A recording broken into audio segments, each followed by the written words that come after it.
আমরা এখন গৃহপালিত, গৃহবন্দী না। না না, করোনার ভয় না। আসলে সমাজের স্বার্থে, নিজেদের স্বার্থে একদমই না। দেখুন, সম্পূর্ণ হাইজেনিক, পুরো নিয়ম মেনে, এই নিয়ম মানাটাও কিন্তু সমাজের স্বার্থে। আসলে আমি বেপরোয়া হতেই পারি, তাতে কার কি ছেড়ে গেল। সমাজের স্বার্থেই আমরা আজ গৃহপালিত, সম্পূর্ণভাবে সমাজের দায়িত্বে। আসলে ভাবতে ভাবতে দিন গেল, কি ভাবি কি ভাবি, কি করি, কি করে সময় কাটে। এই ভাবতে ভাবতে দিন গেল মানে? মহাশ্বেতা, মহাশ্বেতা স্যার, মহাশ্বেতা যেটা ফেসবুকে পোস্ট করেছিলেন। ঠিক স্যার, হুম। মহাশ্বেতা। আসলে ঘরেই থাকে, যায় না সেও বনে। কি করে যাবে বনে? মনের তো কোনো পা হয় না, তাই তার শেকল হয় না। শরীরটাকে নয় বাঁধা গেল, কিন্তু মন সে তো উড়েই বেড়ায়। তবে সত্যি কথা বলতে কি, প্রথম বন্দি থাকতে একটু খারাপ লাগছে না, বরং বেশ ঘরে বসে বসে সমাজের জন্য লড়ছি বলে মনে হচ্ছে, ভালো লাগছে। এখন এই ভালো লাগার মধ্যে যখন কৌশিক রোজ তড়পাচ্ছিল যে কি করে বাকি দিনগুলো কাটবে স্যার, এখন অনেকগুলো দিন, আপনি কিছু করুন স্যার, আপনি কিছু ভাবুন স্যার। বিষ্টুকে ডাকছি, বিষ্টু আসতে পারছে না। হ্যাঁ, ও বেচারা গৃহপালিত হয়ে বসে আছে, অক্সিজেন খাচ্ছে। খেতে খেতে দুদিন দুখানা লিখলাম, একটা আমি এখন পড়তে পারছি না। একটা ওই উড়ো চিঠি, একটা কাগজের জন্য একটা চিঠি করেছি, তোকে দেখিয়েছি, পড়িয়েছি, কৌশিকও জানে।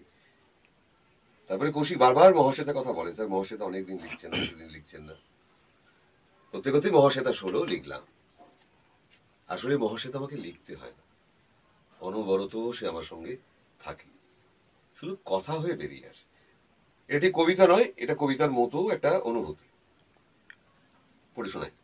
অবশ্যই। এই বেশ আছি, এই বেশ আছি পরবাসে, প্রবাসেও শুকনো দিনের নির্যাসে। মাটির উপর এখানে রাত হলে জোনাকিরা তারকার মতো জ্বলে। তুমি এলে মহাশ্বেতা, দূরে কোনো এক প্রস্তর সভ্যতার মন্দিরে পুজোর ঘণ্টা বাজে সকালে ও সন্ধ্যায়। পরবাসে পরিযায়ী পাখিরাও সন্ন্যাস নেয়, বাসায় ফেরে রোজ। নিয়মের ফাঁক ও ফাঁকিতে জ্যোৎস্না ঘিরে ফেলে পাতার কারুকাজ। মাটির পৃথিবী তখন স্থাবর কিছু আলপনার রূপ নিয়ে হাঁটে ও নড়ে, অবিরাম সুন্দরের মতো কোন এক প্রাগ ঐতিহাসিক আখ্যান বনে শোনায়, আরামের নেশা ধরে, তারপর হাওয়ায় মিলায়। কৃষ্ণপক্ষেও বুঝি আলেয়া থাকে মহাশ্বেতা, প্রবাসের শুকনো বালি ঘর, দূরে কোথাও সূর্যোদয়ের গাথা স্মরণে আনে। সেখানেও তুমি আছো, অপেক্ষায় গুণ্ঠন অবনতা। মহাশ্বেতা, এ জীবনে যা কিছু ঋণ, তার তোমাকে করিতে সমর্পণ। এ জীবনে প্রবাসে ও স্বপ্নে করেছি যাপন। তারপর দূরে কালো শাড়ির গোধূলি রঙে লিখো সূর্যাস্তের মেঘ মল্লার। এ জীবন তোমারই দেওয়া মহাশ্বেতা, এ রত্নাকর অথবা বাল্মীকি তোমারই সন্তান। দিয়েছিলে অথবা আবারও দেবে হাজার শতাব্দীর প্রণয়ের পাঠ। এ জীবন কেবল তোমারই দান মহাশ্বেতা। বাহ, চমৎকার। এটা কালকে লেখা হলো, লিখতে লিখতে অনেকটা সময় গেল। তারপরে এই হ্যাঁ, তার মানে এভাবেই, হ্যাঁ এভাবেই এভাবেই তো বাঁচা, এটাই তো আমাদের জীবন। তোমার হ্যাঁ, এই কবিতার মতো অনুভূতি আমরা শুনলাম। আর তার থেকেও বড় কথা হচ্ছে, এই যেমন ধরুন আমরা আছি, বাড়িতে বসে আছি, এটা কিন্তু আমরা খুব আনন্দ করছি। এই যেমন একটা মহাশ্বেতা শুনলাম, এটা শুনতে শুনতে এবার ভাবতে ভাবতে কতটা গভীরভাবে ভাবা যায় কি এটার মধ্যে দিয়ে আমরা পেতে পারি। এই 4 দিনে বা এই কয়েকদিনের লকডাউনে সবাই যদি আতঙ্কে না ভুগে, এই জিনিসটাকে নিয়ে আনন্দ করি, তাহলে দেখবেন সময় কোথা দিয়ে কেটে যাচ্ছে কেউ বুঝতে পারবেন না, তাই না? তো আরও এইভাবে যদি আমরা আরও ভাবতে পারি, যেমন আমার বন্ধু গৌরব, এখন বেশ খেয়াল গাইছে আজকাল, ওর খেয়ালের মধ্যে মেতে আছে খেয়াল গাইতে গাইতে। আমি আবার নতুন করে রবীন্দ্রনাথের উপন্যাস পড়া শুরু করলাম, কালীঘোড়া শুরু করেছি পড়া। তো এইগুলো যদি নিজেদের মধ্যে চর্চায় থাকি, দেখবেন শুধুমাত্র আতঙ্ক নয়, আরো অনেক কিছু মনের মধ্যে আসছে। না ব্যাপারটা কি বলতো, আসলে মানুষ তো বাঁচবেই, হ্যাঁ, মানুষকে বাঁচতেই হবে। এই যে করোনা ভাইরাস, এ তো খুব ভয়ঙ্কর, এতে গোটা পৃথিবী। একটা কথা বলি এই প্রসঙ্গে, দেখ মানে আমি পজিটিভ অর্থে বলছি, মানে খুব আয়রনিক কিছু নয়। হুম। রবীন্দ্রনাথ বলতেন গোটা পৃথিবী হবে একটা মাত্র দেশ, মানুষ হবে একটা মাত্র জাতি। তো আজ তো গোটা পৃথিবী একটা দেশ হয়ে গেছে, একটাই দেশ হয়ে গেছে। গোটা পৃথিবী একটা শক্তির বিরুদ্ধে লড়ছে, সেটা কি একটা ভাইরাস, ভাইরাস। যে আমাদের প্রত্যেক মুহূর্তে মৃত্যুর চোখ রাঙাচ্ছে। তাহলে এই যে ছোট ছোট ছোট ছোট ভাগ আমাদের মধ্যে, এই ভাগগুলো কিরকম বিপর্যয়ের মুখে মুছে গেল, এবং আমরা সবাই বসে একটু নিজেদের নিয়ে ভাবতে পারছি, তোমার সাথে কথা বলতে পারছি, তুই তো কথা বলতে পারছিস।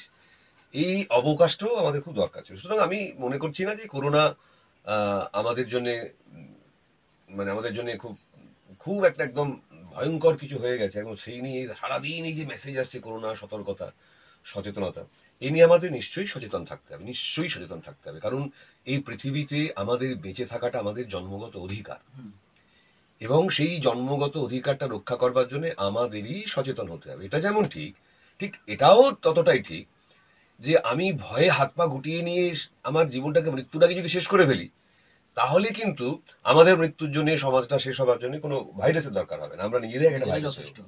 এবং তো প্রমাণ দেখছিস, দেখ প্রত্যেকদিনই ফেসবুকে যে ম্যাক্সিমাম রিউমার্স আসছে, গুজব আসছে, আমাকে সচেতন করতে গিয়ে সারা বেশি বেশি করে ভয় পাইয়ে দিচ্ছে। So I want to say don't be panicked. এটাকে আমাদের ফেস করতে হবে। যেমন তুই তোর মতো করে ফেস করছিস, আমি আমার মতো করে ফেস করছি, কৌশিকের মতো, গৌরবের মতো করে ফেস করছে।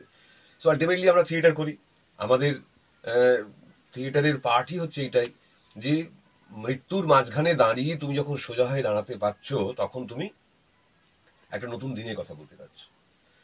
সো রাষ্ট্রের মতো করে ভাবছে, আমরা আমাদের মতো করে ভাবছি।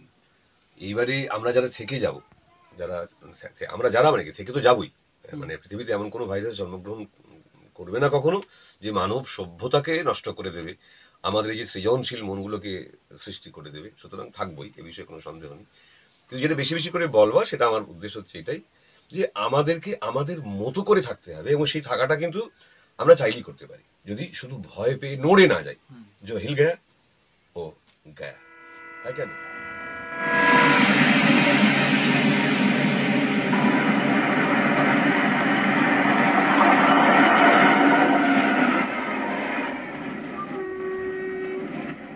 রেলগাড়ির কামরায় হঠাৎ দেখা, ভাবিনি সম্ভব হবে কোনোদিন। আগে ওকে বারবার দেখেছি লাল রঙের শাড়িতে ডালিম ফুলের মতো রাঙা,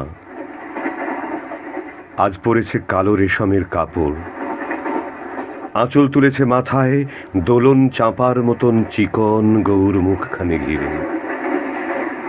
মনে হলো কালো রঙের একটা গভীর দূরত্ব ঘনিয়ে নিয়েছে নিজের চারদিকে, যে দূরত্ব সর্ষে ক্ষেতের শেষ সীমানায় শালবনের নীলাঞ্জনে। থমকে গেল আমার মনটা, চেনা লোককে দেখলেম অচেনার গাম্ভীর্যে। হঠাৎ খবরের কাগজ খুলে দিয়ে আমাকে করলেন নমস্কার, সমাজবিধির পথ গেল খুলে, আলাপ করলেন শুরু। কেমন আছো, কেমন চলছে সংসার ইত্যাদি। সে রইল জানলার বাইরের দিকে চেয়ে, যেন কাছের দিনের ছোঁয়াচ পার হওয়া চাহনিতে দিলে অত্যন্ত ছোট দুটো একটা জবাব, কোনোটা বা দিলেই না, বুঝিয়ে দিলে হাতের অস্থিরতায় কেন এসব কথা, এর চেয়ে ঢের ভালো চুপ করে থাকা। আমি ছিলাম অন্য বেঞ্চিতে ওর সাথীদের সঙ্গে, একসময় আঙুল নেড়ে জানালে কাছে আসতে। মনে হলো কম সাহস নয়, বসলুম ওর এক বেঞ্চিতে। গাড়ির আওয়াজের আড়ালে আড়ালে বললে মৃদুস্বরে,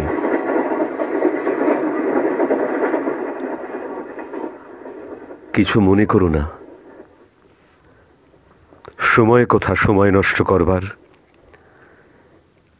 আমাকে নামতে হবে পরের স্টেশনেই, দূরে যাবে তুমি, তাই যে প্রশ্নটার জবাব এত কাল থেমে আছে, শুনবো তোমার মুখে। সত্য করে বলবে তো? আমি বললাম, বলবো।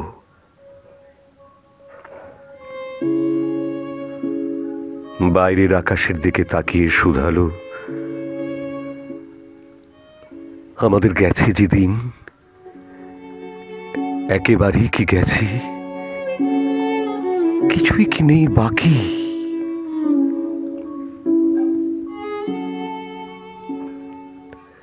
একটুকু রইলেম চুপ করে, তারপরে বললেন, রাতের সব তারাই থাকে দিনের আলোর গভীরে। খটকা লাগলো, কি জানি বানিয়ে বললেন নাকি। ও বলে, থাক, এখন যাও ওদিকে। সবাই নেমে গেল পরের স্টেশনে। আমি চললাম একা।